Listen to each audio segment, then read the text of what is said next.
대입정책은 발표됐지만 결과가 없으니까 어떤 고등학교로 갈 것인가에 대한 고민을 하고 있는 게 중3 학부모들의 가장 큰 고민인 거죠. 답이 나온 게임이에요. 시험을 잘 봐야죠. 아니요. 그게 비중이 높아? 나는 이게 더 맞다고 봅니다. 그럼 이 학교가 수행평가에 대한 비중이 큰지, 지필고사의 비중이 큰지에 따라서 이 친구의 이 점수의 의미를 부여할 수가 있는 거예요. 내 아이가 어떤 고등학교 가야 되나? 예.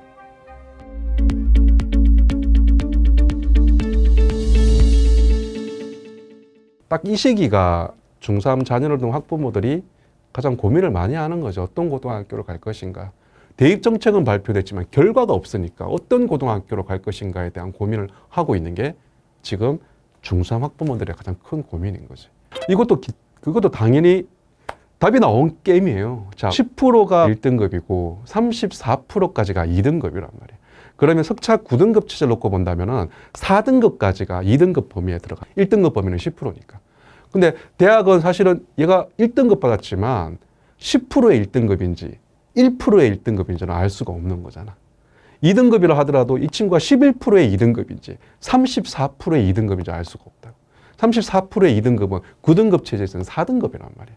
그러니까 이게 대학교 입장에서, 특히 상위권 대학 입장에서는 이제는 우리 대학교 올 애들은 대부분 다 1.0 아니면 1점 땡땡인 거야. 1점 땡땡에서 2.0 그 사이 아이들인 거지. 그러면 그거를 소수점 이하까지 나누어서 아이들이 3학년 동안 이수하는 과목이 엄청 많을 텐데 그 과목을 다 그럼 소수점 둘째 자리까지 계산해서 줄을 세운다? 이거 말이 안 되는 거거든. 정량적인 지표로 가지고 학생들을 선발하는 시대는 끝났다. 이게 많이 있거든요. 어차피 서울대는 내신 석차 5등급의 의미를 부여하지 않습니다. 정성적으로 평가한다는 거예요. 그전에는 4% 안에 든 아이들이 지원했었는데 이제는 그게 10% 안에 든 아이들도 지원할 수 있겠다. 그러니까 서울대 입장에서는 그런 거 다 됐고 무시해버리고 그냥 우리가 알아서 뽑을게요. 수능 같은 경우에도 엄밀히 말하면 수능도 지금 통합사회 통합과학은 1학년 때 배우는 과목이랍니다. 그럼 서울대 공대라든지 상위권대 공대 의대 입장에서는 생명과학이라든지 화학 과목의 원투 과목을 공부하지 않고 수능 성적만 가지고 학생을 뽑는다고 한다면 무슨 의미가 있을까? 의미가 없거든. 그럼 결국은 뭐냐? 정시에서도 서울대는 내신을 반영하거든요. 내신을 반영한다고 하면 또 어머니도 특차 등급을 받게 했으니까 그게 아니라 서울대는 자체적으로 그 내신을 보고 본인들이 정성적으로 평가하겠다는 거잖아. 들어가는 거고. 그러니까 이게 중요한 게 이제 석차 등급이라는 게 중요하지 않은 이유가 뭐냐면은 이제 우리 학생부에 보면 석차 등급 물론 나오지만 표준표 다 빠집니다. 어머니들 다 아실 거예요. 그럼 결국은 원점수, 평균, 성취도, 그 과목에 응시한 학생 수, 석차 등급. 근데 중요한 게 하나 더 지표가 학생부에 기록되죠. 뭐냐면 성취도별로 과연 몇 명이냐. A 성취도 받은 비율이 몇 명이냐. 그러면 그 과목에 대한 학생 수가 나오니까, 응시한 학생 수가 있으니까. 그럼 A 성취도 받은 비가 20%라면 그 20%에서 정량적인 수치가 나올 거잖아. 그러면 학생부를 딱 봤을 때 과목 성적을 봤을 때 석차 등급보다는 오히려 이 원점수에 대한 의미를 상당히 부여할 거다. 1등급 나온다 하더라도 실질적으로 1등급 10%까지니까. 이제 우리가 바뀐 입시에서는 교과 평선표라고 하죠. 3년 동안 이 학교가 과연 어떤 교과목을 운영하겠다는 그 계획, 운영하겠다는 그 내용도 제출되거든. 또 뭐가 제출되냐 하면은, 이 학교가 과연 수행평가의 비중, 지필고사의 비중이 어떻게 되는지.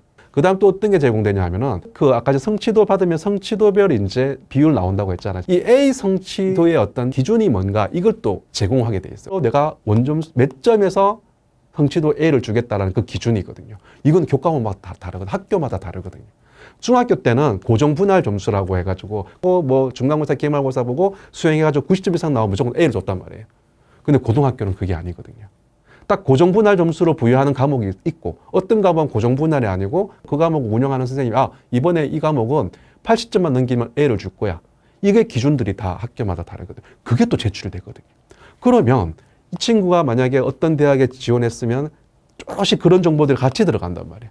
그럼 딱 봤을 때 이 친구가 1등급 아니면 2등급 나왔더라도 원점수가 몇 점이고 그 2등급 성취도가 비율이 어떻게 되고 A 성취도 받은 아이들 만약 20%라고 한다면 그 A 성취도의 기준이 되는 점수가 몇 점인지 나오고 그럼 이 학교가 수행평가에 대한 비중이 큰지 지필고사의 비중이 큰지에 따라서 이 친구의 이 점수의 의미를 부여할 수가 있는 거예요.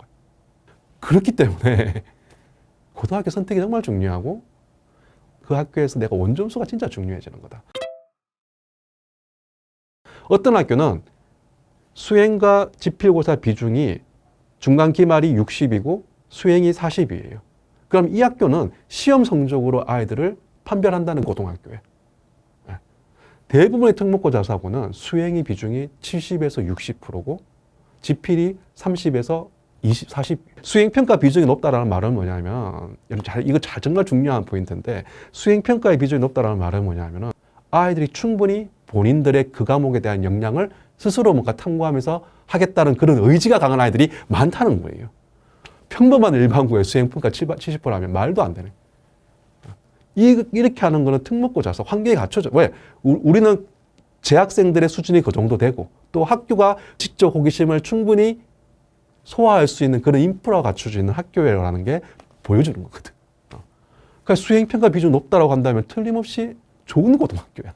특목고나 자사고나 갑방고. 그런 어떤 열정들을 가지고 있는 학생들이 모여있는 곳. 거기에서 이 친구 과연 원점수가 몇 점이냐. 이게 정말 의미가 있는 거예요. 그런 고등학교 애들, 그런 열망이 많은 애들 중에서 10%딱 잘라가 10%만 1등급 줄게. 2등급 34%. 이게 무슨 의미가 있냐고. 그러면 우리 아이가 어떤 고등학교 가야 되나? 좋은 고등학교 가는 게 절대적으로 유리하다는 얘기죠. 그렇다는 거죠. 열심히 시간을 들여서라도 만회를 해야 될까요? 그 친구들은 어떻게 회복하실까요? 그러니까 지금 고등학교 1학년 같은 경우 기말고사를 봤으면 이제 석차 등급이 딱 나올 텐데 그러니까 2등급이야. 1등급은 10%를 못 들었어. 2등급이야. 저는 괜찮다고 봐요. 2등급이다. 할만하다.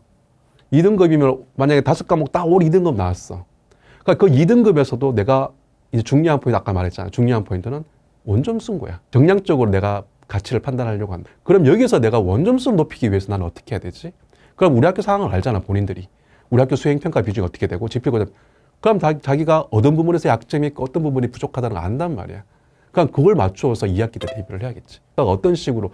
근데 학교가 뭐 그런 얘기 막 영상에 보면 아이들이 막 쓸데없는 수행평가를 한다. 막. 아니요, 쓸데없는 수행평가는 없어요. 학교 선생님들이 진짜 비교육자가 아닌 이상은 애들 대부분 다 교육적으로 성과를 내기 위한 수행평가를 냅니다. 그거를 그런 식으로 받아들이면 절대로 안 된다는 거지. 다 의미가 있는 수행평가다. 이제 그게 익숙하지 않은 거야, 부모님. 그런 수행평가를 통해서 우리 아이 과연 내가 어떤 걸 성장시켜 나갈 것인가. 이게 중요한 포인트인데 그걸 모르고 시험을 잘 봐야죠. 아니요.